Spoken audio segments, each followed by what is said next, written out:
Hi everyone and welcome back to my channel.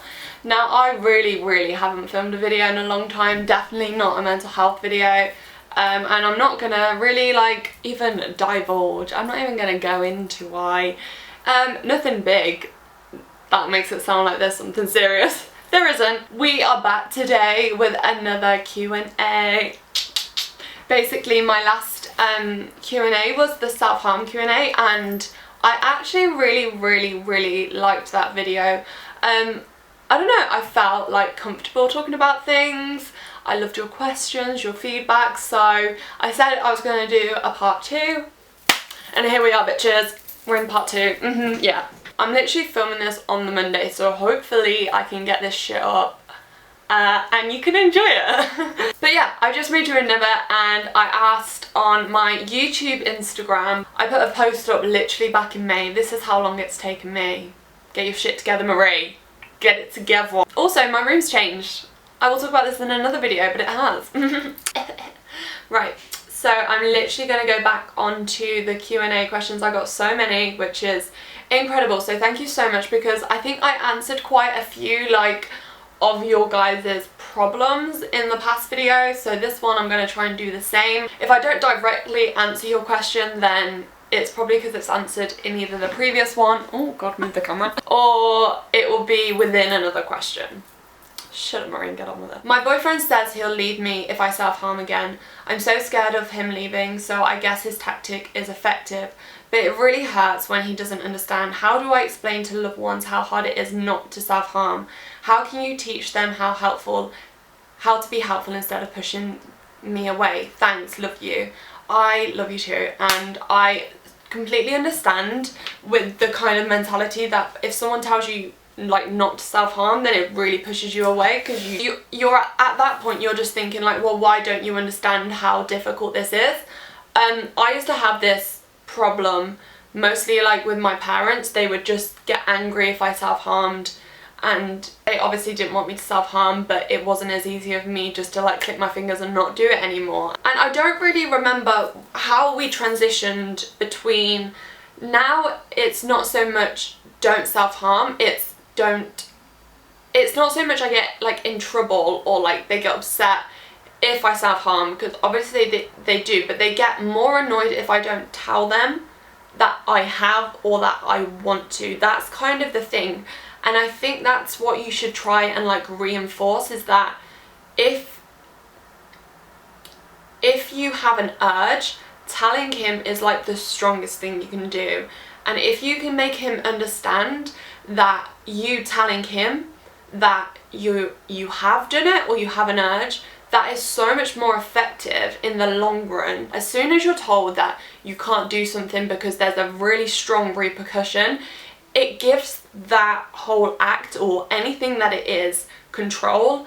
It's have you ever had it when you're okay, I'm gonna go on a diet, and you tell yourself all the things that you're not gonna eat. You're I'm not gonna eat cake, I'm not gonna eat this and that. And by doing that, you're automatically giving that thing power, because it means that you're becoming more fixated on it, if that makes sense. So telling someone not to self-harm in their head just gives it so much control that they're constantly thinking that they can't self-harm, as opposed to, I really want us to work through this, and therefore if I have an urge, I want to tell you and we can work through it that way. Because if he tells you just not to do it, that means that you then feel obliged not to even tell him if you have an urge, because he'll get angry, and then that transitions into a multitude of emotions and thoughts and guilt and shame and anger, and everything balls up, and it's inevitable that it won't work, if that makes sense. I remember I used to say to my dad, having the urge to self-harm and someone telling you that you can't do it is like having the urge to go to the toilet and someone telling you that you can't do it. It's have you ever had it when you really need the toilet but you can't go? So in your head it's oh my fucking god, I need the toilet, and all you can focus on is needing a bloody wee. So you're holding it in, you're holding it in, you're holding it in, but in your head you still know that inevitably it's gonna happen. That's the only way I could describe an urge to someone else, because they often don't understand the feeling of having an urge, of having a compulsion to do something. And everyone goes to the toilet, so it's the best way to describe it, because everyone's been in that position where they don't want to go to, where they can't go to the toilet and they really need to go to the toilet. And like, I remember saying it to my dad and he was like, really? Like, is that what it's like? And I was like, it's kind of like it, because when you really need to go to the toilet but there's no toilets available, like if you're in the car or something, you're holding onto it, and that's where you give it the power, because the whole time you're trying to suppress an urge, all you're doing is concentrating on that urge.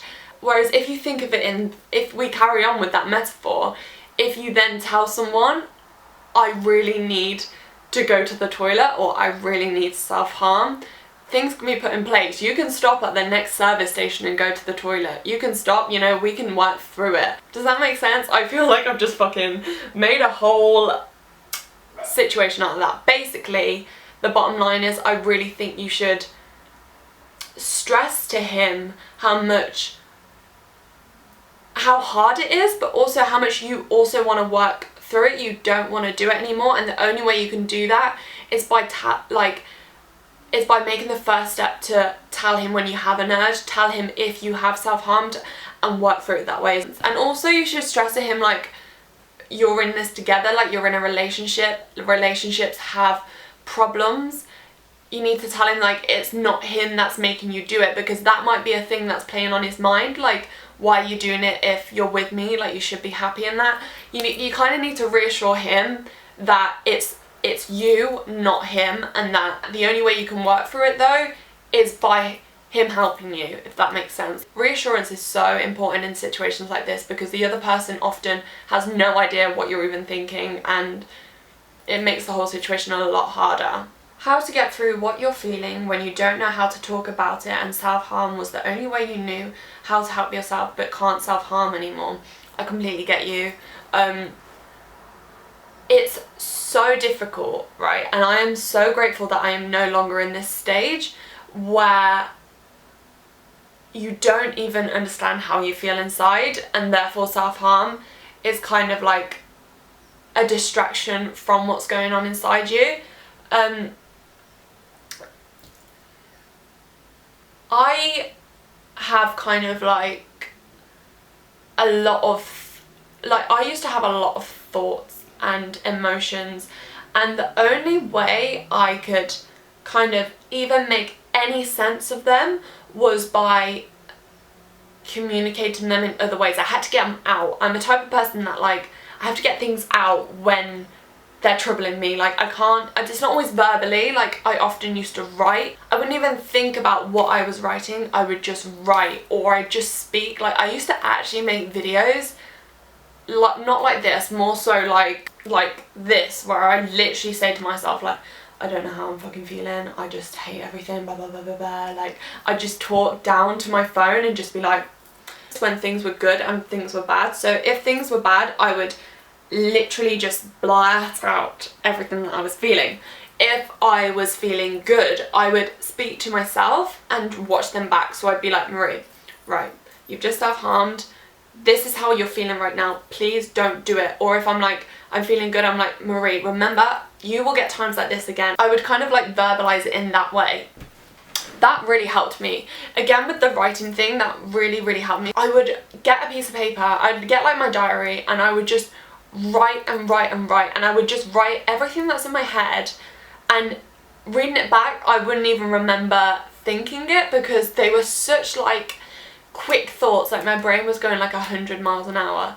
This is the type of thing where you start to understand what you're feeling and why you're feeling it. I am going to leave a link actually to, it's either a page, so if I can find my page in my DBT book, or if I can find one online, I'll leave a link down in the below bar, and it lists like a list of symptoms and then the emotion attached to it. And I think this is so important. We often think that we only have one emotion at one period of time. So like I could self-harm and say that I was angry, and I'd often, that would be like the thing associated with it. I'd feel like, I'd be like, no, I'm just angry.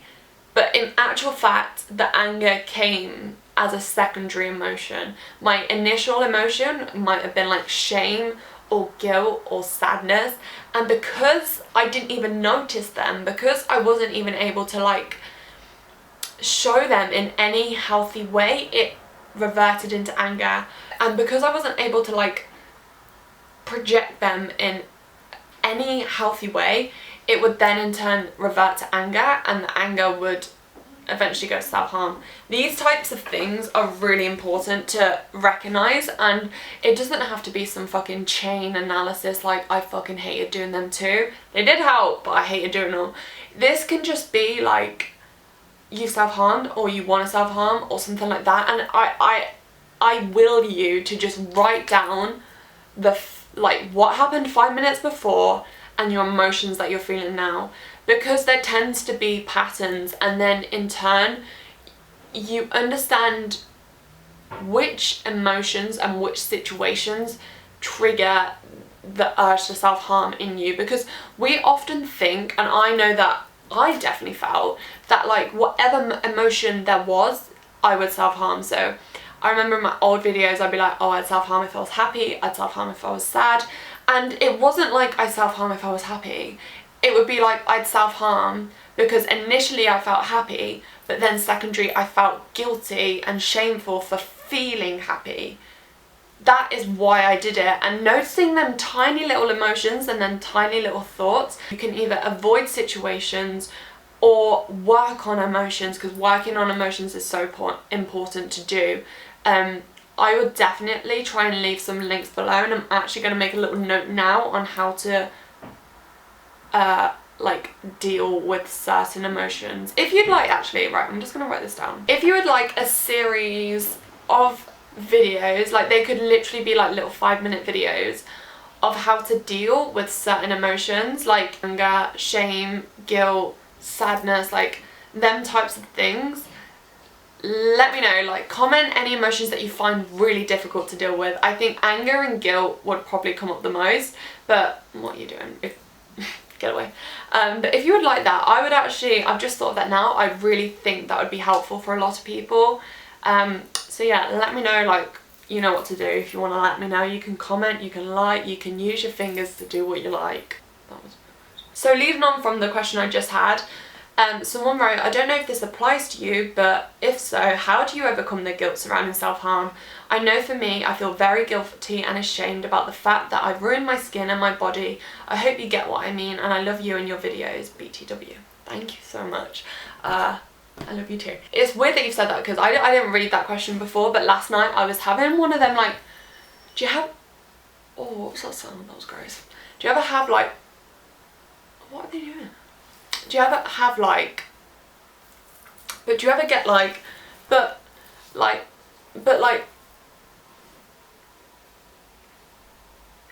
it's weird, like I often feel guilty now for being the person that created like all this shit on my arm and my legs and my stomach. Like, I often feel guilty for that. I feel guilty about being seen out. I feel guilty that I've like ruined someone's day because of it, or that my friends like are embarrassed because of it. Again, with the last thing, you need to understand what kind of triggers that. Like, obviously if you're in hot weather and you're forced kind of to show your arms, that makes it harder. If someone comments, that makes it harder.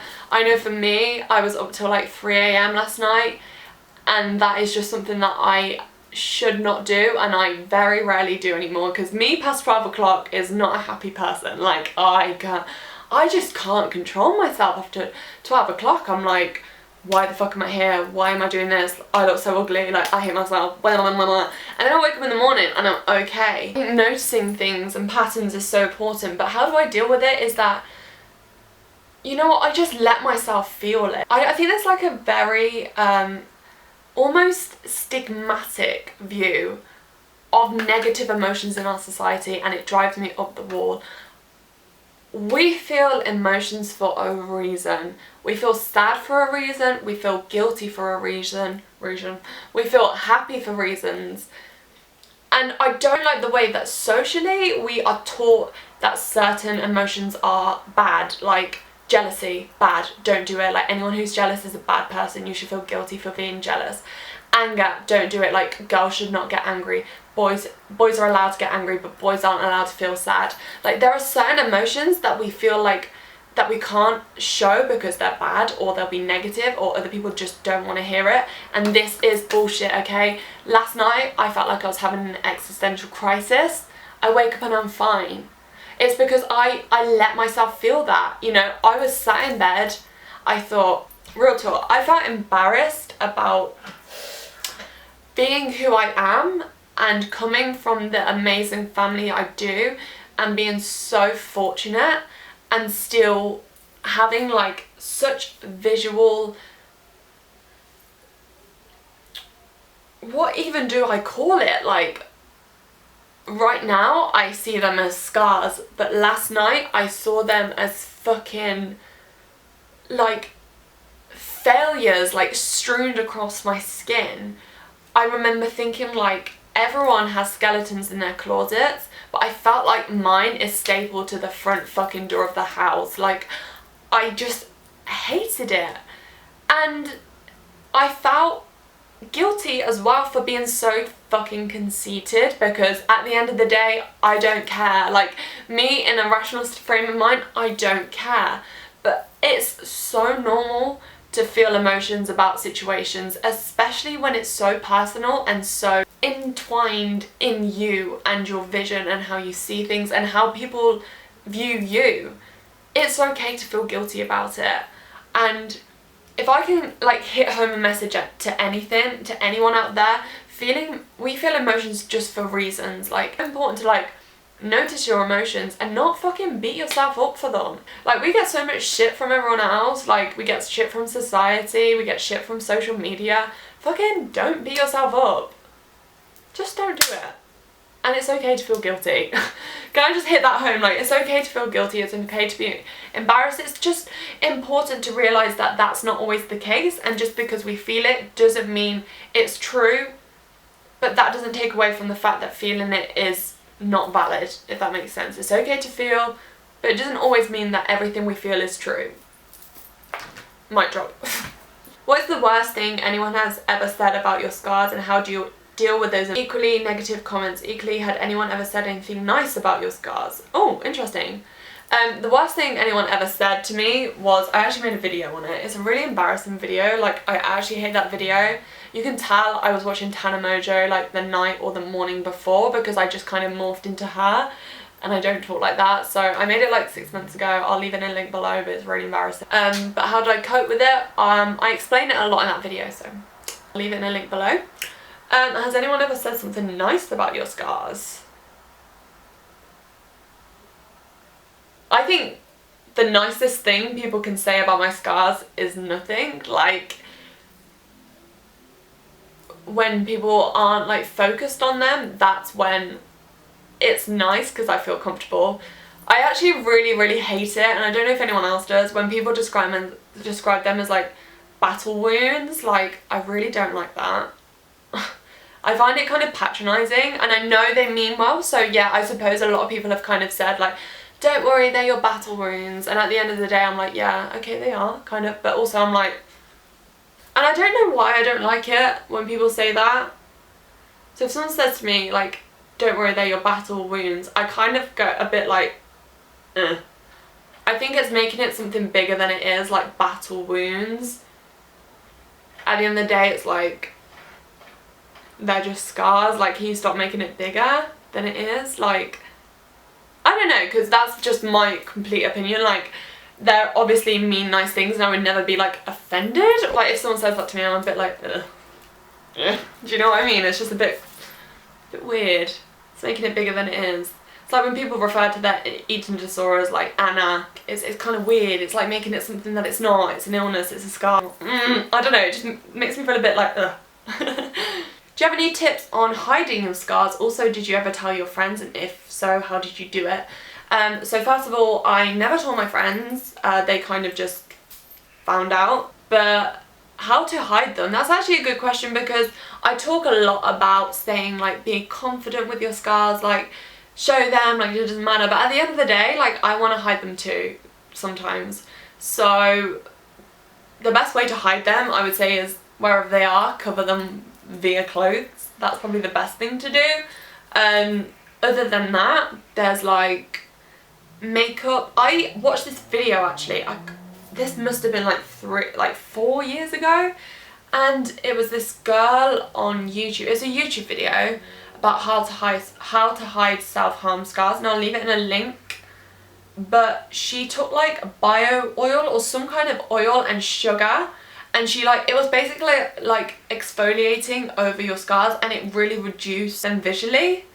That really rings a bell, but I remember that word. So the best makeup, I think the best thing to do with that is make sure that they are moisturised beforehand. Plan ahead if you need to cover them, plan ahead. So like I would moisturise in the morning, I'd like exfoliate the night before, moisturise that night, moisturise in the morning, like I'm talking about my arms, and then I'd prime them, put on makeup, and like set them with I think when I was younger I'd use like hairspray, but it worked. But obviously I'm not talking about fresh cuts here, like please do not put hairspray in any fresh wound because that will fucking kill, and also it's probably really bad for it.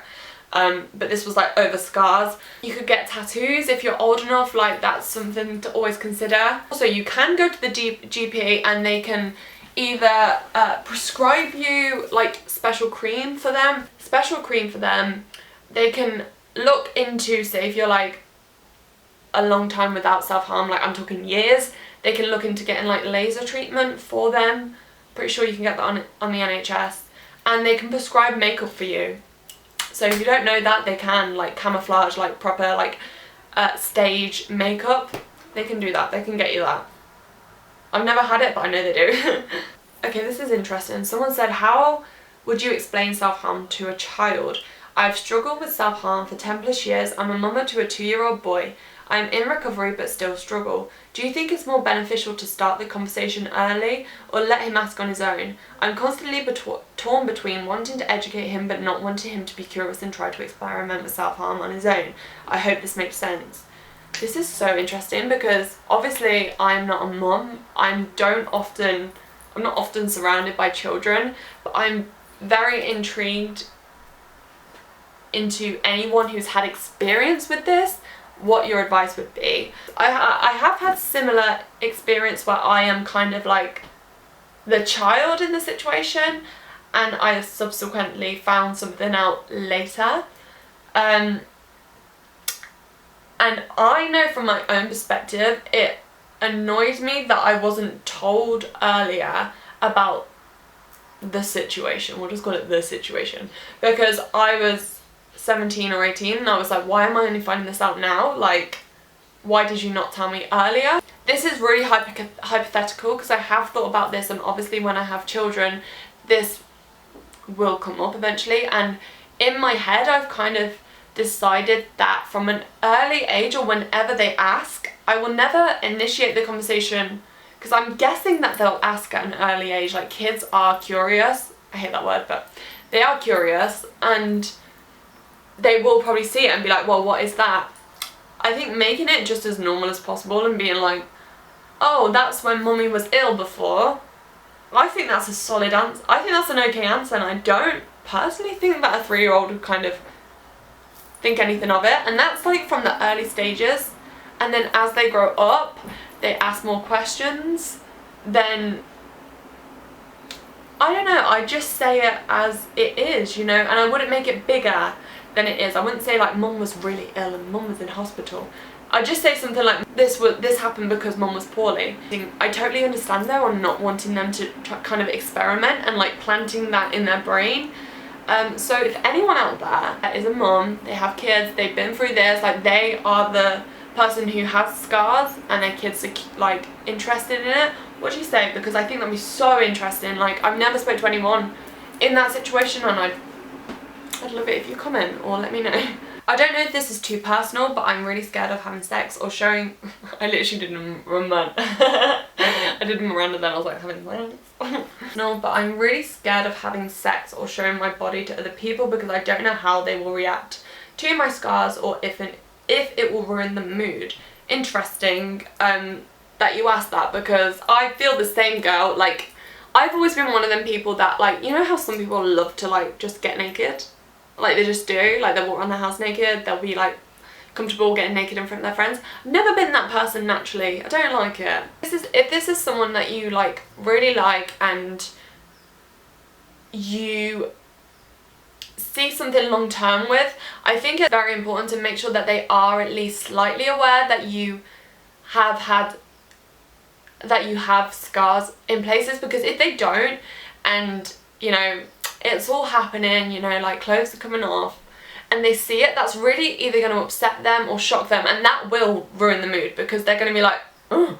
At least if they're a tiny bit prepared for it, then it's fine. I also just want to like stress this so much. Boys and girls, they don't really care. Like they really don't. I always think of it, like when I used to be so scared about it, I always used to think like if I was with someone and they had that wouldn't make me love them any less. Like if they had scars, I would just be like I'd want to help them through it, but I wouldn't be like, ew, gross. Do you know what I mean? Like it's fine. Like if you're in a situation with them where you're able to like talk about sex, you know, have sex, they don't care about what's going on. They're just happy to be with you in that like intimate situation, really and truly. And if they do say anything, they are really, really not the right person, and get them out of your life ASAP Rocky, because fucking hell, if anyone has anything to say about you because of the way you appear, regardless if you have scars, like this is a calling to everyone out there with insecurities, regardless if you have scars, if someone makes you feel shit, especially in such an intimate and emotional situation about something that you look like, fucking kick them out of whatever car you're in, whatever bed you're in, wherever you are, get them out. And you don't want to be messing around with someone like that. You don't want to give them the satisfaction of being able to like pleasure themselves from you because they're making you feel like shit. No, that's not happening. Don't get involved in that. It's not fair, and they're not the right person, and there will be someone better out there for you. But on the whole, like, people really, they don't care that much. Do you know what I mean? Like, they don't, in that moment, they're just happy to be with you in that situation, that they're not even fucking thinking about that. And to be honest, they're probably thinking about something they're insecure about, and you don't even notice because you're thinking about something you're insecure about. If you're really insecure, there's always like, you can keep your top on, you can keep as many clothes as you like on, because often that makes the atmosphere even more sexy, because they're like, oh, on, like, you work that. Have confidence in yourself. You know, like, turn the lights off, but fake it until you make it. Enjoy yourself, or at least try to. Like, it's important that you don't let your body deter you from doing that. And if you're having feelings that you want to do that, run with them. You know, run with them. I don't think I've ever spoke about sex on my channel. And on that note, I don't think I've ever spoke about sex on my channel, but hope you enjoyed it. I'm going to leave this video there. I, again, am so sorry for not uploading because it's really bad and I really want to, and I'll get my ass into gear. So, yeah. If you enjoyed this, hit me up, press that subscribe button. We have mental health videos over here. We have a bit of everything over here. And yeah, I really hope you enjoyed. I hope it helps someone. I love you all.